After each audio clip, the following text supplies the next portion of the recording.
बिहार में सत्ता परिवर्तन हो गया है। भले ही मुख्यमंत्री नीतीश कुमार हो, लेकिन नियोजित शिक्षकों के साथ कंधे से कंधा मिलाकर काम करने वाले विपक्ष में रहने वाले बीजेपी के दो नेता उप मुख्यमंत्री बने। बड़ी बड़ी घोषणाएं यानी बड़े बड़े वादे उन्होंने किए थे। जब यहाँ तक कि बीजेपी के एक कार्यकर्ता की जान भी चली गई थी उसी आंदोलन के दौरान। शिक्षक के आंदोलन एक बड़ा मुद्दा था। शिक्षकों के लिए क्या बड़ी खुशखबरी मिलेगी? क्या सक्षमता परीक्षा से निजात दिला पाएंगे बीजेपी के दो उप मुख्यमंत्री? क्या सरकार बदलते ही सक्षमता परीक्षा से छुटकारा मिलेगा? क्या कुछ खेला होगा? तो जानेंगे इस अंक में। जी हाँ फ्रेंड, कई सारी बातें निकल रही है। क्या सिलेबस में बदलाव होगा या सक्षमता परीक्षा होगी? तो कई तरह के सवाल निकल रहे हैं। नियोजित शिक्षकों के लिए बहुत कुछ अच्छा होने वाला है, ऐसा कुछ उप मुख्यमंत्री ने कहा है।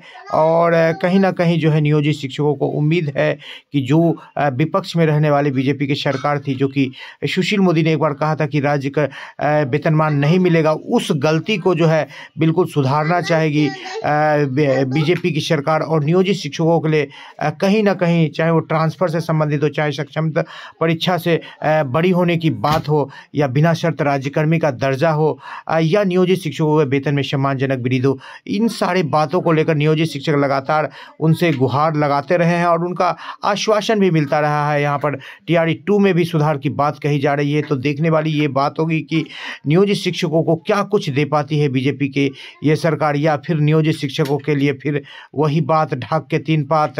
के पाठक भी एक बड़ा फैक्टर है कि के पाठक यहाँ पर जो है नज ऐप के द्वारा जो है नियोजित शिक्षक और BPSC शिक्षकों पर नज़र रखेंगे और उनका कार्यकाल यानी कि उनका जो डिसीजन होता है काफ़ी नियोजित शिक्षकों के प्रति उनका नज़रिया काफ़ी अच्छा नहीं है। तो देखने वाली बात ये होगी कि कहीं ना कहीं के पाठक पर भी नियोजित शिक्षकों के लिए अंकुश लगाने में सक्षम हो पाती है बीजेपी की सरकार या नहीं, या नियोजित शिक्षकों को अगले बार की तरह ही फिर एक बार बीजेपी की ये गठबंधन सरकार भी जो है ठगने का ही काम करेगी। ये देखने वाली बात होगी। यदि शिक्षक एकजुट नहीं हुए तो शिक्षकों को ना तो सक्षमता परीक्षा से छुटकारा मिलेगी, क्योंकि लगातार आश्वासन के बाद इसका नोटिफिकेशन भी मिल गया है, और न तो सरकार बदलने के बाद कोई खेल होगा और न कुछ सिलेबस में बदलाव होगा।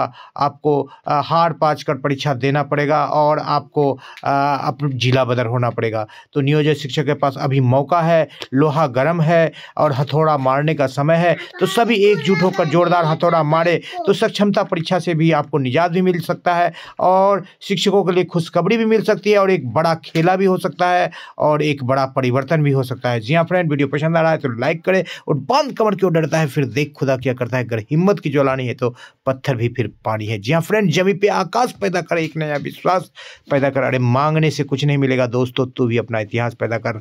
लगातार आंदोलन का बिगुल फूंकना पड़ेगा यदि सरकार कुछ नहीं देती है तो। आर्या पहाड़ की लड़ाई।